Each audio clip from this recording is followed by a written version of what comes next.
Urusan bullying ini bisa menjadi urusan kriminal. Urusan bullying ini bisa menjadi kualifikasi tindak pidana. Sobat BW, apa kabar? Mudah-mudahan sehat, waras, dan Anda tidak dalam situasi dibully. Assalamualaikum warahmatullahi wabarakatuh. Kenapa saya bicara soal bully? Ini saya baru saksikan videonya. Ada jari siswa SMP itu diamputasi. Dan kalau kemudian dilacak lebih jauh lagi, di sekolah yang harusnya tempat yang aman, justru sekolah adalah tempat bully yang paling sering dilakukan. Data-datanya nanti saya akan berikan. Kita akan diskusikan mengenai bully. Apa itu bully? Apa penyebabnya? Bagaimana dampaknya? Di mana itu terjadi? Dan apa yang mesti dilakukan oleh orang tua untuk menghadapi putra-putrinya yang potensial dibully? Teman-teman, bully seolah-olah hidup di ruang-ruang yang justru kita menghendaki ruang itu aman bagi anak-anak kita. Dia menyelinap dan menusuk kedamaian dan menyebabkan kita harus agak hati-hati untuk mengatasi ini. Bully itu berasal dari kosakata bahasa Inggris yang disebut dengan bullying.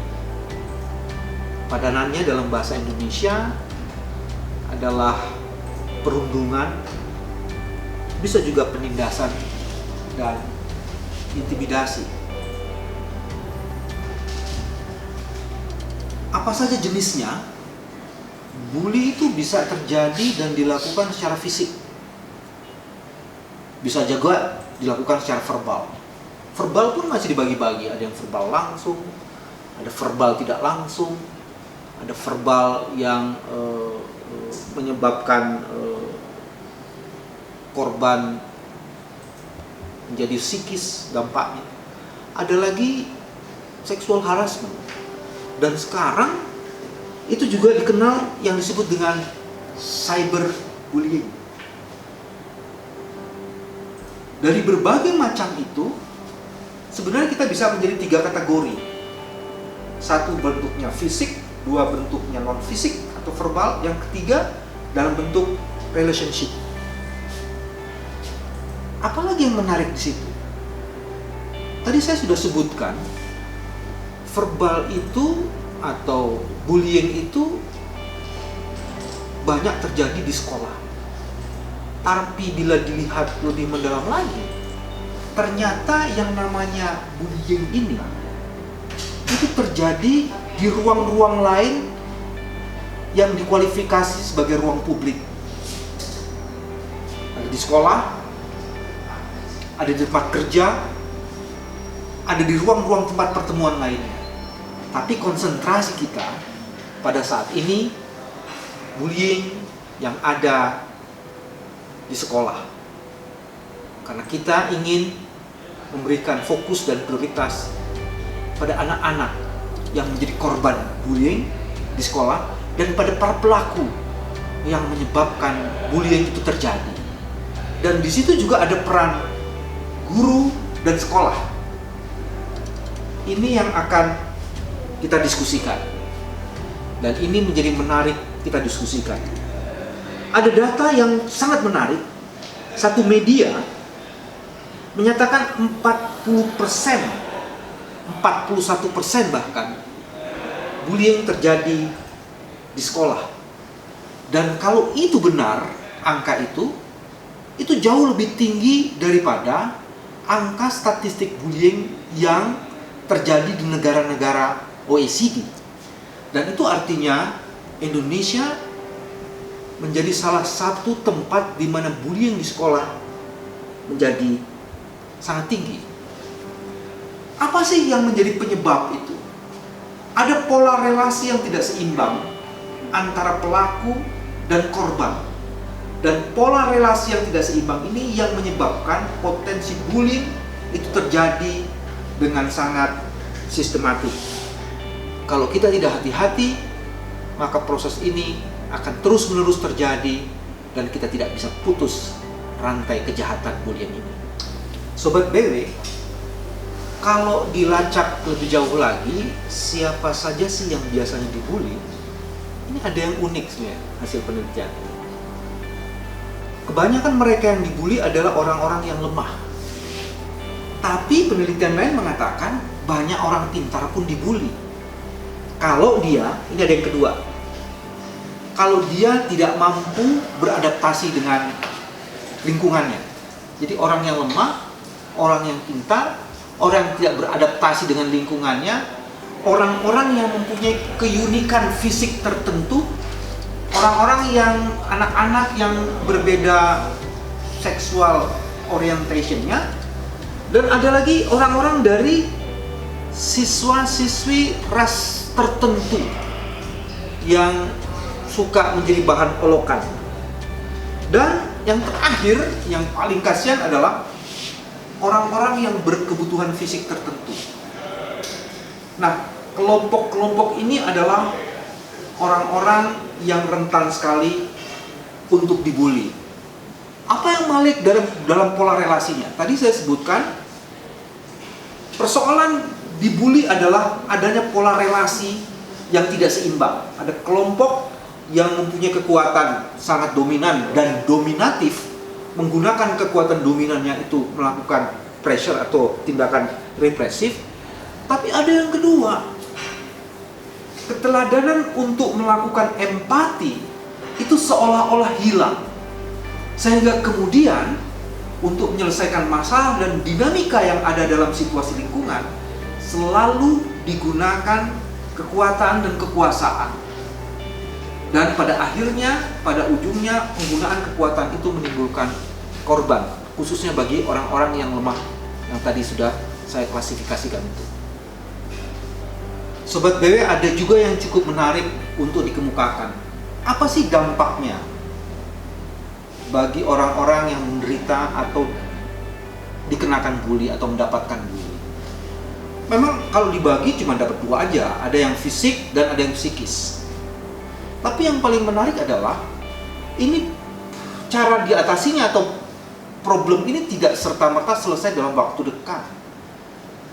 Karena akibat bully ini bisa bersifat jangka panjang, menetap, dan bahkan sampai anak-anak ini di usia tua nanti.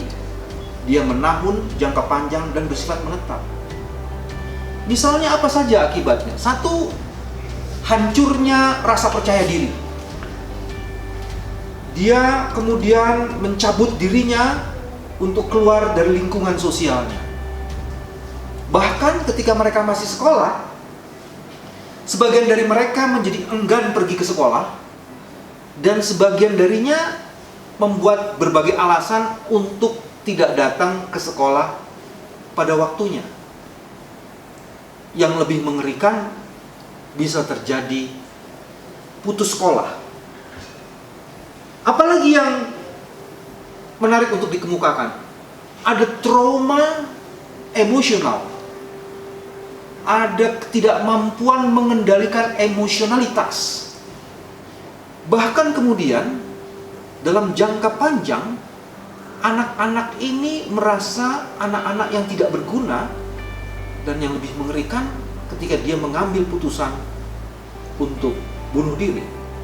Jadi dampak bullying itu luar biasa beratnya bagi anak. Dan kalau kemudian guru serta orang tua dan anak-anak sekolah lain, teman-temannya, tidak membangun empati dan tidak mampu menyelesaikan dampak dari bullying ini, maka ini akan makin memperberat orang-orang yang menerima dampak dari bullying. Sobat BW, mari kita lanjutkan. Apa yang bisa kita perhatikan kalau kita ingin menemukan, mengenali apakah anak kita mendapatkan bully atau sedang menerima bully, dan hari ini dalam kesendiriannya dia harus menahan tekanan-tekanan bully itu. Coba perhatikan baik-baik. ada beberapa tanda-tanda yang khas dan khusus, terutama pada orang-orang, pada anak-anak yang kena bully. Pertama, biasanya anak-anak ini akan menarik diri dari pergaulan. Biasanya anak-anak ini tidak percaya diri.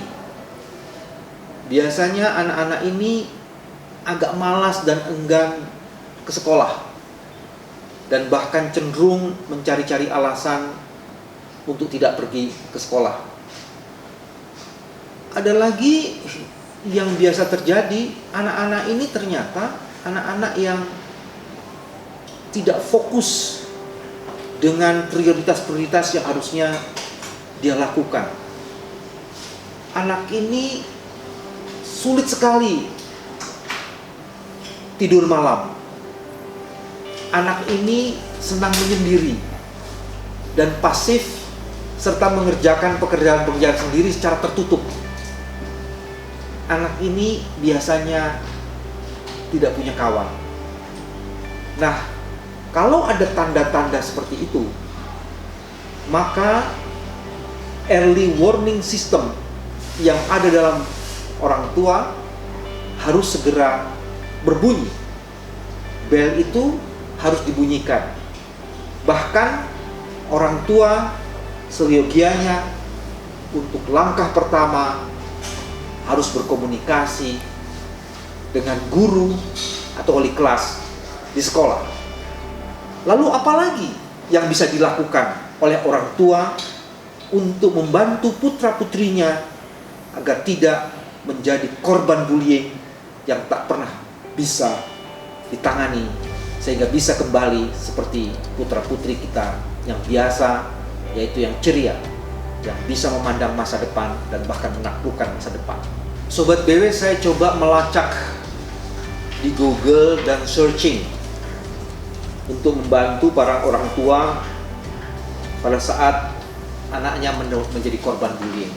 Dan saya mendapati satu website namanya lemonilo.com/blog/stop-bullying. Website ini mengajukan 6 tips penting bagi orang tua untuk mengatasi bullying. Bagian pertama, orang tua diminta to be patient untuk mendengarkan apa yang anak katakan. Gunakan kedua telingamu dengan baik mendengarkan apa keluh kesah yang disampaikan pada anak. Karena menjadi sabar, patient, dan mengaktifkan telinga untuk mendengar itu jauh lebih penting ketimbang terus-menerus memberi nasihat. Itu langkah pertamanya. Langkah keduanya, stop melakukan stigma, karena itu adalah bentuk bullying yang lain. Jangan potong pembicaraan anak dan buru-buru memberikan judgement dan stigma kepada anak, seolah-olah semuanya itu adalah kesalahan dari sang anak. Kita harus memberikan empati bahwa persoalan anak adalah persoalan orang tua dan persoalan kita bersama. Yang ketiga, disebutkan bahwa juga jauh lebih penting menyiapkan anak untuk melawan perilaku bullying itu. Jadi menguatkan anak untuk menghadapi bullying itu adalah salah satu cara bagaimana mengatasi bullying dengan cara menguatkan kemampuan anak. Orang tua yang tidak mampu dan tidak punya pengetahuan bagaimana mengatasi ini, sebaiknya mulai membaca lebih jauh dan lebih banyak bagaimana cara mengatasi ini. Yang keempat, disarankan supaya anak-anak itu mempunyai kelompok, supaya anak-anak itu mempunyai peer group. Jadi dia tidak terisolasi sendiri. Karena dengan kekuatan bersama itu, si anak itu akan mendapatkan pelindungan dari kelompoknya. Itu sebabnya baik juga agar orang tua mulai mendorong anak-anaknya mempunyai teman, masuk dalam kelompok-kelompok tertentu yang menjadi bagian dari hobi anak-anak, masuk pada kelompok-kelompok yang menjadi perhatian anak untuk meningkatkan kompetensinya. Pendeknya, yang keempat ini adalah bagaimana mendorong anak-anak untuk hidup bersosial dalam komunitas dan kelompok-kelompoknya. Cara yang kelima adalah dorong anak-anak untuk mempunyai keberanian mengadukan masalah yang dihadapinya kepada otoritas-otoritas di mana dia beraktivitas. Kalau di sekolah, maka diusulkan kepada dia untuk mengadukan masalahnya ini kepada wali kelasnya, kepada guru-gurunya. Dengan demikian, kemudian guru-guru dan wali kelasnya bisa menjadi aware ada situasi yang hari ini sedang dihadapi oleh anak-anak. Dan yang terakhir adalah jika situasinya sudah begitu masif, maka dorong dan tarik pihak sekolah untuk bisa menjadi bagian penting menyelesaikan masalah ini. 6 tips ini yang dikemukakan oleh lemonilo.com/blog/stop-bullying menjadi penting untuk diperhatikan.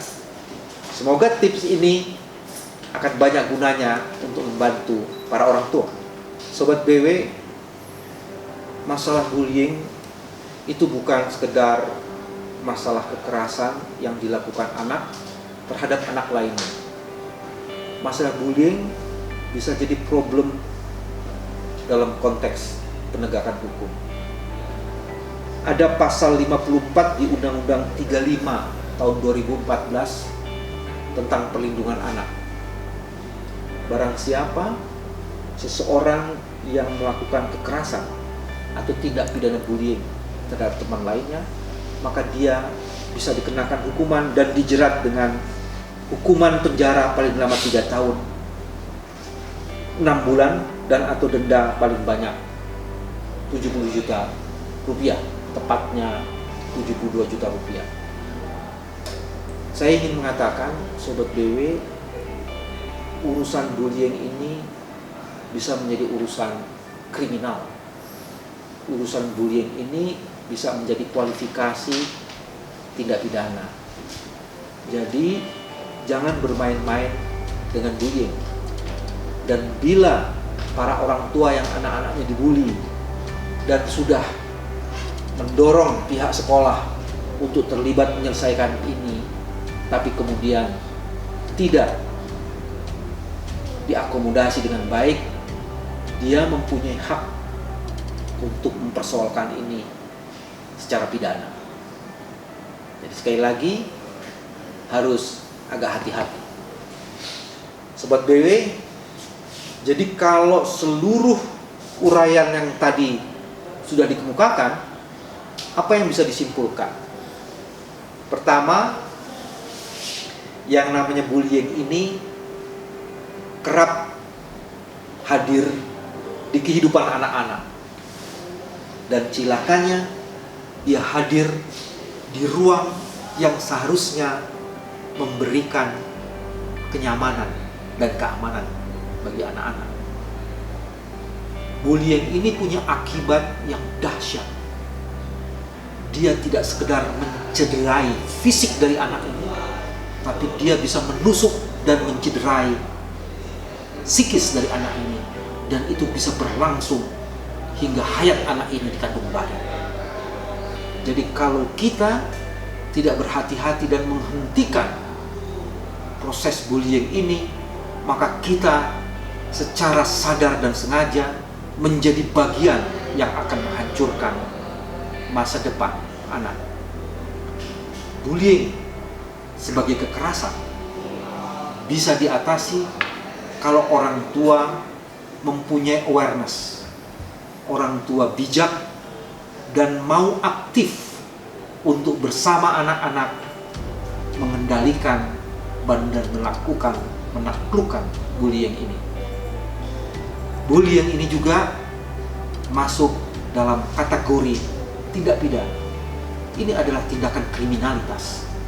Ancaman hukumannya juga cukup jelas.